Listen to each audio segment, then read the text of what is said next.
Hello friends, आइए एक नया लेसन यहाँ पे हम स्टार्ट करते हैं रिलेशन एंड फंक्शन के ऊपर। और ये एनसीईआरटी का चैप्टर नंबर 2 है, क्लास 11th मैथमेटिक्स का ये पोर्शन है। तो इस पूरे टॉपिक को, रिलेशन और फंक्शन का जो टॉपिक है, इसको कवर करेंगे यहाँ पे। इस पे 2 या 3 वीडियो बनेंगे। तो लेसन 1 है। इस लेसन में मैं आपको बताऊंगा कार्टेशियन प्रोडक्ट और दूसरा होगा हमारा फंक्शन। लेकिन फंक्शन से पहले रिलेशन बताऊंगा आज, और नेक्स्ट वीडियो में फंक्शन कवर करूंगा। तो फंक्शन का बेसिक रिलेशन से, और रिलेशन का बेसिक कार्टेशियन प्रोडक्ट से, और कार्टेशियन प्रोडक्ट का भी बेसिक होता है सेट थ्योरी से। लेकिन नॉर्मली सेट थ्योरी के बारे में कुछ ज़रूर पता होता है लोगों को, तो इसलिए हमने सीधा यहाँ पे स्टार्ट किया कार्टेशियन प्रोडक्ट से। ठीक है, तो आइए एक एक पॉइंट को आपको अच्छे से मैं बताऊंगा, समझाऊंगा। मेरे इस पूरे वीडियो को देखिएगा और कमेंट कीजिएगा, शेयर कीजिएगा, दोस्तों को ज़रूर बताइएगा। कहता है given two non empty set P and Q, the Cartesian product P and Q is the set of all ordered pair of element from P to Q, that is P cross Q, PQ such that P belongs to P or Q belongs to Q. If either P or Q is the null set, then P cross Q will also be empty set, जहाँ P cross Q क्या हो जाएगा, phi. तो ये Cartesian product क्या बतलाता है कि P आप कोई सेट लें, ठीक है, जिसमें 1 2 3 इस तरह से एलिमेंट्स होंगे, और दूसरा सेट Q लें। Q का भी अपना एलिमेंट होगा, मान लीजिए 4 5 6। ठीक है, क्या होना चाहिए, नॉन एम्प्टी सेट। और सेट आपको पता है कि वेल डिफाइंड ऑब्जेक्ट या वेल डिफाइंड डिफिनीशंस का कलेक्शंस होता है ऑब्जेक्ट्स का। तो कहता है P क्रॉस Q को आप कैसे डिफाइन करेंगे, तो हम डिफाइन करेंगे कि PQ के टर्म में लिखना स्टार्ट करेंगे। ठीक है, तो 1 और 4 के बीच में एक रिलेशन बनेगा। तो पहले तो मिडिल ब्रैकेट, फिर इसको 1 4, और इस तरह से 1 का और किसके साथ, नेक्स्ट 5 के साथ 1 5, फिर क्या हो जाएगा 1 6, और 1 का अब फिर 2 के साथ में करेंगे तो 2 4, फिर क्या हो जाएगा 2 5, फिर कितना हो जाएगा 2 6, फिर 3 4, फिर 3 5, और फिर 3 6, इस तरह से। तो ये इस तरह से आप कार्टेशियन प्रोडक्ट बनाएंगे P और Q का, जहाँ पे क्या होगा कि PQ, ये PQ के फॉर्म में है, जहाँ फर्स्ट एलिमेंट किसका होगा, P का, और सेकंड एलिमेंट किसका होगा, Q का। ये यहाँ पे बताया गया। और कहता है PQ में अगर कोई नल सेट हो जाए, मतलब P के पास यहाँ पे कोई भी एलिमेंट ना हो, तो इसको बोलते हैं फाई, नल सेट। तो P क्रॉस Q भी क्या हो जाएगा, फाई। कहता है to ordered pairs are equal if and only if the corresponding first elements are equal and the second elements are also equal. तो P और Q के बीच में जैसे अब हम यहाँ पे कार्टेशियन प्रोडक्ट बनाएंगे, तो कहता है two ordered pair are equal if and only if the corresponding first elements are equal and the second elements are also equal. इसका एग्जांपल है यहाँ पे। तो इसमें जैसे देखिए, इस एग्जांपल में कि अगर दिया हुआ है कि x + 1, y - 2 is equal to 3 1, तो ये कार्टेशियन प्रोडक्ट है और ये भी कार्टेशियन प्रोडक्ट है। ये दोनों क्या है, इक्वल है। तो इक्वल होने का मतलब क्या है कि फर्स्ट एलिमेंट इसका और फर्स्ट एलिमेंट इसका दोनों बराबर होगा। तो देख लीजिए, फर्स्ट एलिमेंट क्या है यहाँ पे, x + 1, और ये जिसके बराबर है उसका फर्स्ट एलिमेंट क्या है, 3, तो ये हो जाएगा 3 का बराबर। सेकंड एलिमेंट y - 2 है, तो ये दूसरे के सेकंड एलिमेंट 1 के बराबर होगा। और यहाँ से फिर x और y का वैल्यू पता कर सकते हैं। तो ये कुछ कार्टेशियन प्रोडक्ट का रूल है, इसको ध्यान रखेंगे तो आपको बहुत सारे न्यूमेरिकल ईजिली बनते हैं। x = 2 और यहाँ से होगा y = 3। ठीक है, अब नेक्स्ट पॉइंट पे आते हैं। If there are P elements in A and Q elements in B then there will be PQ elements in A cross B। जैसे देखिए यहाँ पे कितना एलिमेंट था P में 1 2 3 3 एलिमेंट्स हो गया, और Q में कितना है, इसमें भी हमने 3 लिया है। टोटल हमारे कार्टेशियन प्रोडक्ट में कितना एलिमेंट मिले, तो देखिए 1 2 3 4 5 6 7 8 9। तो 9 का मतलब क्या हुआ कि P में जितने एलिमेंट थे, मान लो स्मॉल p, और Q में जितने एलिमेंट थे स्मॉल q, तो P क्रॉस Q में टोटल एलिमेंट कितने हो जाएंगे, इनका मल्टीप्लिकेशन, तो P क्रॉस Q, तो 3 क्रॉस 3 मतलब 9। अगर 4 एलिमेंट होते और उसमें मान लो 5 एलिमेंट होते तो 5 क्रॉस 5 20। तो इस तरह से आप टोटल एलिमेंट प्रेडिक्ट कर सकते हैं। ठीक है, चलिए कहते if A and B are non empty set and either A और B is an infinite set then so is A cross B। तो वो भी इनफाइनाइट हो जाएगा, क्योंकि A और B, A क्रॉस B करेंगे तो B तो इनफाइनाइट हो गया, तो A क्रॉस B में भी इनफाइनाइट एलिमेंट मिलेंगे। ठीक है, कहता है A cross A cross A set को ही हम 3 बार क्रॉस कर रहे हैं, तो सब इसको कैसे करेंगे, A क्रॉस A को, तो A का एलिमेंट 1 होगा, तो फिर A का एलिमेंट कितना होगा 1, और फिर A का एलिमेंट कितना होगा 1। अब मान लो A का एलिमेंट 1, फिर A का और कोई और एलिमेंट अगर 2 हो, ठीक है, और फिर A का 1, इस तरह से चलते जाएगा, बहुत सारे इसमें बनेंगे। तो कहता है A B C के फॉर्म में बनेगा, A और B और C ये बिलोंग्स करेंगे A से, here A B C is called an ordered triplet. तो इसको हम क्या बोलते हैं, ट्रिपलेट से इसको डिफाइन करते हैं। ठीक है,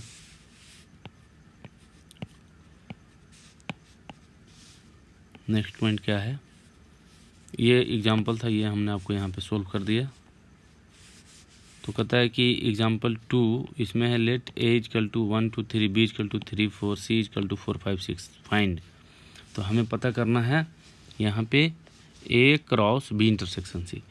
तो A का एलिमेंट आप लिख लीजिए, A का एलिमेंट कितना है 1 2 3, और B का एलिमेंट क्या है 3 4। लेकिन हमें यहाँ पे सबसे पहला में क्या पता करना है, A cross B intersection C। तो B इंटरसेक्शन C मतलब B और C में जो कॉमन होगा वही इंटरसेक्शन कहलाएगा। तो B में 3 4 है, यहाँ 4 5 6 है, तो कॉमन क्या मिला आपको, सिर्फ और सिर्फ 4 मिला, 4 लिखेंगे। तो A cross B intersection C, ये है B इंटरसेक्शन C। अब A cross B intersection C, तो ये फर्स्ट एलिमेंट 1 का किसके साथ हम लेंगे यहाँ पे 4 के साथ, फिर 2 का 4 के साथ, 3 का 4 के साथ। ठीक है, तो यहाँ से आप इजीली डायरेक्टली आप लिख सकते हैं पहला का जो आंसर है A cross B intersection C। कुछ सिंपल एग्जांपल है, इसको आप एक और देख लीजिए तो आपके माइंड में बहुत सारे कॉन्सेप्ट जो है बन जाएंगे। ये है B इंटरसेक्शन C, बिल्कुल बेसिक से मैं यहाँ पे आपको बता रहा हूँ। ठीक है, तो हमारा हो जाएगा 1 4, फिर क्या हो जाएगा 2 4, फिर क्या हो जाएगा 3 4। इसी तरह से A cross B intersection A cross C। ठीक है, A क्रॉस B क्या होगा, तो A cross B intersection A cross C। A cross B बनाएंगे तो A क्रॉस B बनाए सबसे पहले A क्रॉस B, तो A क्रॉस B में क्या आएगा 1 2 3 और B में 3 4 है, तो 1 का 3 के साथ, फिर 1 का 4 के साथ, फिर 2 का 3 के साथ, फिर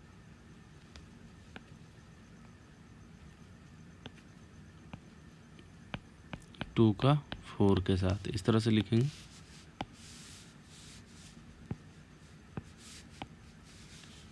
ठीक है, 2 का 4 के साथ, फिर 3 है तो इसमें क्या हो जाएगा 3 का 3 के साथ, फिर 3 का 4 के साथ। ये आपको मिल गया ए क्रॉस बी, ए और बी के बीच में क्रॉस। फिर क्या है, ए क्रॉस सी करेंगे आप, ए क्रॉस सी। तो इसमें क्या होगा, 1 2 3 का 4 5 6 के साथ, ठीक है। तो इसमें देखिए ए क्रॉस सी करेंगे तो सी में क्या है 4 5 6 और बी में क्या था 3 4। तो देखा जाए तो कॉमन सिर्फ 4 है। तो आप बहुत सारा फिर ए क्रॉस सी बनाएंगे तो इसमें 5 6 वाला तो कोई नहीं मिलेगा, हमें इंटरसेक्शन पता करना है। तो इंटरसेक्शन में कॉमन होना चाहिए। तो ए क्रॉस सी में कॉमन मिलेगा किसके साथ, सिर्फ 4 वाले के साथ। तो इसमें देख लीजिए 4 वाले के साथ जो आंसर जो है ए क्रॉस बी और ए क्रॉस सी में जो 4 वाले के साथ होगा वही आपको इसमें मैच करेगा। तो ए क्रॉस सी का भी इसी तरह से लिखेंगे, लेकिन हमारा जो फोकस है वो A cross B intersection A cross C, और दोनों में कॉमन कौन सा है, सिर्फ 4 वाला। तो इसका मतलब हमें इंटरसेक्शन में कौन सा मिलेगा, ओनली 4। 4 से रिलेटेड कौन है, 1 4 2 4 3 4। तो आंसर हो जाएगा 1 4 2 4 और 3 4। ये होता है इंटरसेक्शन जो दोनों में कॉमन हो। ये हो गया A cross B intersection A cross C. फिर A cross B union C है, A cross B union C. तो बी यूनियन सी करेंगे तो देखिए क्या मिल जाएगा, 3 5 6 होगा।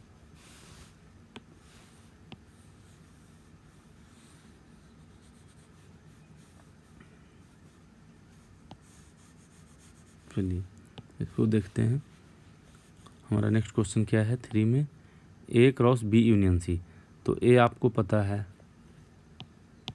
ए कितना है 1 2 3 1 2 3, और हमें देखना B union C, B union C. तो बी और सी में जो सारे एलिमेंट आ जाएंगे। तो 3 4 है इसमें तो 3 आ जाएगा, 4 दोनों में कॉमन है तो उसको एक ही बार लिखेंगे, फिर 5 और 6 हो जाएगा।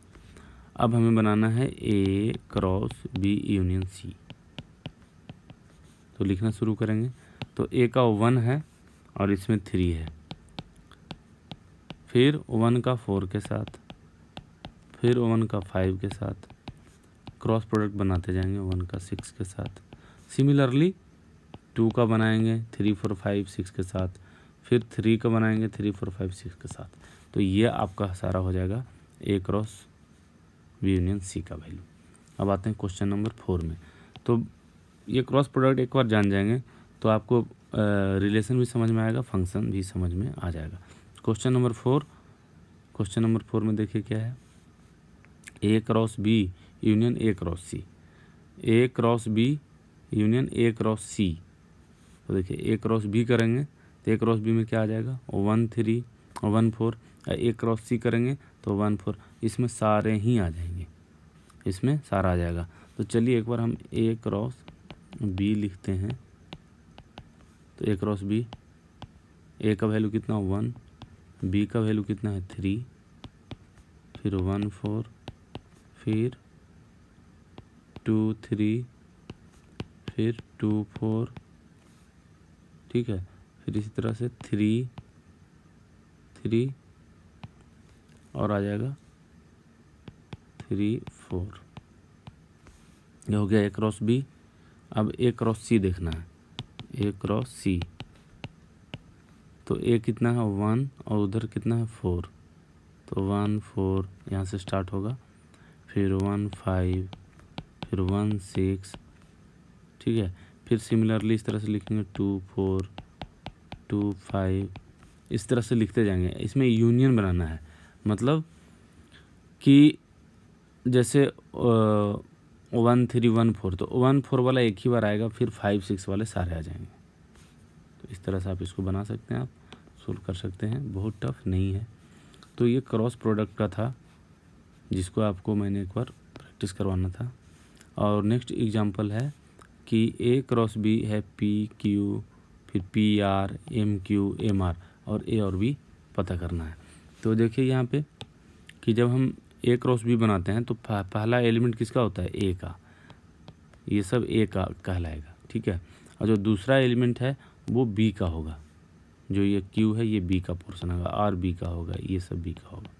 तो अब देखिए ए क्या हो सकता है, ए हो सकता है पहला एलिमेंट स्मॉल p, दूसरा एलिमेंट स्मॉल p, तीसरा एलिमेंट स्मॉल m, चौथा एलिमेंट स्मॉल m। इसका मतलब क्या है कि एक्चुअल में जो ए है, ए के पास कितने एलिमेंट है, एक 2p मतलब एक ही बार p आएगा और फिर m, ये 2 एलिमेंट इसमें है। और b का तो देखिए b में क्या क्या हो सकता है, q, फिर r, फिर q और फिर r, q और r, ठीक है। इस तरह से इसका मतलब इसमें भी 2 ही एलिमेंट है। तो ए क्रॉस बी दिया हुआ तो ए भी इस तरह से पता कर सकते हैं, फर्स्ट एलिमेंट ए का, सेकंड एलिमेंट बी का, मतलब q और r, ये होगा आपका। तो क्रॉस प्रोडक्ट का, कार्टेशियन प्रोडक्ट का कुछ बेसिक था, वो बताना ज़रूरी था। अब इसके बाद आते हैं रिलेशंस में, कि रिलेशंस में देखते हैं क्या होता है। कहते हैं relation R from a non empty set A to a non empty set B is subset of the Cartesian product A cross B. The subset is derived by the describing a relationship between the first element and the second element of the ordered pair in A cross B. The second element is called image of the first element. इसको एक example से मैं यहाँ पे बताना चाहूँगा कि ये अगर कोई सेट A है और ये B है, तो इनके नॉन एम्प्टी सेट होना चाहिए, मतलब इसमें भी एलिमेंट होना चाहिए और इसमें भी एलिमेंट होना चाहिए, तब नॉन एम्प्टी सेट बोलेंगे। तो कहता है कि इन दोनों में रिलेशन जो है वो क्या होगा, सबसेट ऑफ कार्टेशियन प्रोडक्ट। तो इनका सबसेट बनेंगे तो क्या बनाएंगे, 1 1 1 2, फिर 1 3 1 4, इस तरह से आप बनाएंगे ढेर सारा। तो यही जो है आपका एक क्या कहलाएगा, रिलेशन कहलाएगा। और रिलेशन का जितना एलिमेंट हो सब किसका हो जाएगा, सबसेट हो जाएगा ए क्रॉस बी का। सेकेंड एलिमेंट को हम क्या बोलेंगे, इमेज, इसको हम बोलेंगे इमेज, ठीक है, इसको बोलेंगे image, called image. The set of all first elements of the ordered pair in relation R from a set A to B is called the domain of the relation R. तो इसको हम क्या बोल देंगे, इन सारे एलिमेंट को बोलेंगे 1 2 3 4 5 6 को डोमेन बोलेंगे, ठीक है। कहता the set of second element in a relation R, इसके बीच में रिलेशन बनेगा कि 1 2 3 4 5, तो इक्वल का रिलेशन, यहाँ पे इक्वलिटी का। R from set A to a set B is called range of the relation. और ये जो पूरा है इन सब को हम क्या बोलेंगे, ये पूरा कहलाएगा रेंज, जितने एलिमेंट है ये कहलाएगा रेंज, ये रेंज कहलाएंगे। कहता set of all second element from set A to B relation is R, the whole set B is called the codomain. जैसे इसको हमने डोमेन बोला था इस पूरे एलिमेंट के कलेक्शन को, इसको हम क्या बोलेंगे, रेंज तो है ही, इसका दूसरा नाम है कोडोमेन, कोडोमेन। तो कोडोमेन में सारे आते हैं 1 2 3 4 5 6, और हो सकता है इसमें कोई इसके साथ रिलेशंस में ना हो, लेकिन कोडोमेन में सारे आएंगे। रेंज में वो आएगा जो रिलेशन में होगा। तो इसमें सारे एलिमेंट को हम बोलेंगे डोमेन, लेकिन डोमेन भी किसको बोलेंगे, जो रिलेट करे बी में जितने भी एलिमेंट है उसके किस न किस तरह का रिलेशन बन रहा हो, तभी हम उसको यहाँ पे डोमेन बोलेंगे, रेंज बोलेंगे, कोडोमेन बोलेंगे। इन सारी चीज़ों को आपको अच्छे से समझाएंगे अभी, ठीक है, पूरे लेसन्स को, लेकिन थोड़ा देखना पड़ेगा ढंग से। कहता है कि range is a subset of codomain, ये पूरा का पूरा एलिमेंट, इसके सारे एलिमेंट कोडोमेन कहलाएंगे। रेंज जिसके साथ रिलेशन बन रहा है, हो सकता है किसी के साथ ना भी बने। तो ये एग्जांपल है, इसमें समझ में आएगा कि कोई रिलेशन बन भी सकता है, कोई रिलेशन नहीं भी बन सकता है, ठीक है। तो आइए इसको देखते हैं।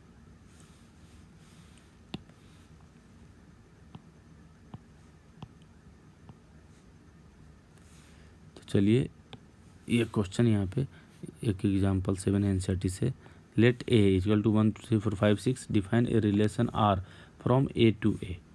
तो ए में क्या था 1 से 6, ये भी ए है और ये भी ए है, ए और ए के बीच में रिलेशन बनाना है। और रिलेशन इसमें डिफाइन किया हुआ, कैसा बनाना है, आर रिलेशन बनाना है एक्स बाई का। इस पूरे एलिमेंट को एक्स बोलेंगे और इस पूरे को बाई बोलेंगे, और एक्स और बाई के बीच में रिलेशन बनेगा। लेकिन एक्स भी क्या है, सारे एलिमेंट ए का है, और बाई भी सारा एलिमेंट ए का ही है, ए से ए में, लेकिन बाई क्या है x+1, बाई क्या है x+1 के रूप में है, ठीक है। x का जो एलिमेंट होगा उसमें 1 ऐड करेंगे तो वो बन जाएगा y। Deficit the relation using the arrow diagram, तो ये एरो डायग्राम से हमने इसको डिफिक्ट किया है, ए का एलिमेंट उन सबको x बोलेंगे, बाई का एलिमेंट उसको बाई बोलेंगे। ये हो गया। राइट डाउन द डोमेन, अब देखिए अब इनमें रिलेशन बनाइए, बाई है x+1, बाई है x+1, तो x अगर 1 होगा तो बाई क्या हो जाएगा 1 ऐड करेंगे तो ये इसका रिलेशन बनेगा 2 के साथ। फिर देख लीजिए x होगा अगर 2 तो बाई कितना होगा 2 + 1 3 के साथ, 3 होगा 3 + 1 4 के साथ, 4 होगा 4 + 1 5 के साथ, और 5 किसके साथ होगा 5 + 1 6 के साथ, 6 किसके साथ होगा 7 के साथ, लेकिन 7 जो है ए का पार्ट नहीं है, हमें रिलेशन बनाना है ए से ए में, ये ध्यान रखिएगा। इसका मतलब इसमें 7 नहीं आएगा, 7 को लिखने की ज़रूरत नहीं है, ठीक है। चलिए राइट ऑन द डोमेन, अब यहाँ पे बताइए डोमेन क्या होगा, डोमेन लिखते हैं यहाँ पे डोमेन, तो डोमेन जो है एक्स वाला पार्ट होगा, ठीक है, तो डोमेन में आ जाएगा। लेकिन हम रिलेशन के केस में डोमेन पता कर रहे हैं, तो जो रिलेट कर रहा है वही डोमेन होगा, तो 1 2 3 4 5 ये हो जाएंगे डोमेन, 1 2 3 4 और 5 ये हो जाएंगे डोमेन। फिर क्या है को डोमेन और रेंज, तो को डोमेन ये सारे 1 2 3 4 5 6, क्यों, क्योंकि को डोमेन भी ए ही था, तो ए के सारे एलिमेंट को डोमेन कहलाएंगे। और तीसरा था रेंज, रेंज जिसमें रिलेशन बना है, जैसे 1 का 1 के साथ नहीं बना ना, तो 1 जो है रेंज में नहीं आएगा, 1 का किसके साथ 2 के साथ, तो 2, फिर इस तरह से 3 4 5 और 6, ये देखिए। तो देखिए रेंज 2 से स्टार्ट हुआ है, कोडोमेन 1 से स्टार्ट हुआ है, इसलिए रेंज इसका क्या है सबसेट है, ठीक है, इस तरह से। और इसमें एक और इम्पोर्टेंट पॉइंट्स ये है कि the total number of relations that can be defined from set A to a set B is the number of possible subset of A cross B. तो कहता है कि अगर इसमें इसको ए सेट मानिए और उसको बी सेट मानते हैं, तो एन ए में टोटल एलिमेंट कितना हो जाएगा, यहाँ पे 6 है, और इसी तरह से बी में टोटल एलिमेंट कितना है, इसमें भी अगर 6 है, ठीक है, तो एन ए क्रॉस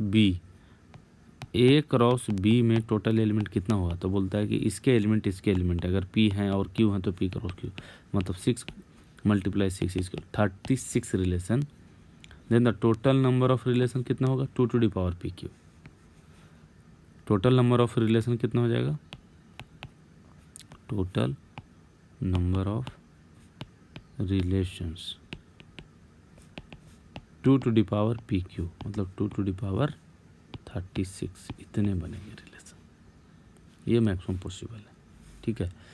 तो यहाँ पे हमने आपको क्या क्या बता दिया, कार्टेशियन प्रोडक्ट से हमने स्टार्ट किया, रिलेशन फंक्शन का ये जो चैप्टर था इसको कार्टेशियन प्रोडक्ट से स्टार्ट किया, कार्टेशियन प्रोडक्ट के ढेर सारे आपको फंडामेंटल बताया, फिर रिलेशंस को डिफाइन किया कि रिलेशन कार्टेशियन प्रोडक्ट का ही सबसेट होता है, और इस पर सिंपल हमने कुछ एग्जांपल सोल्व किए। तो नेक्स्ट लेसन में हम स्टार्ट करेंगे फंक्शन, ठीक है, और फंक्शन में बहुत सारे ग्राफ और बहुत सारे कुछ आपको important questions, important tricks, graph खींचने का जो तरीका है वो बतलाएंगे।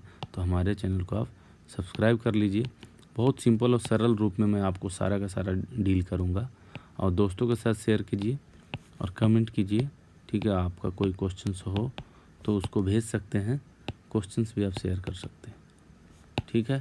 Thank you.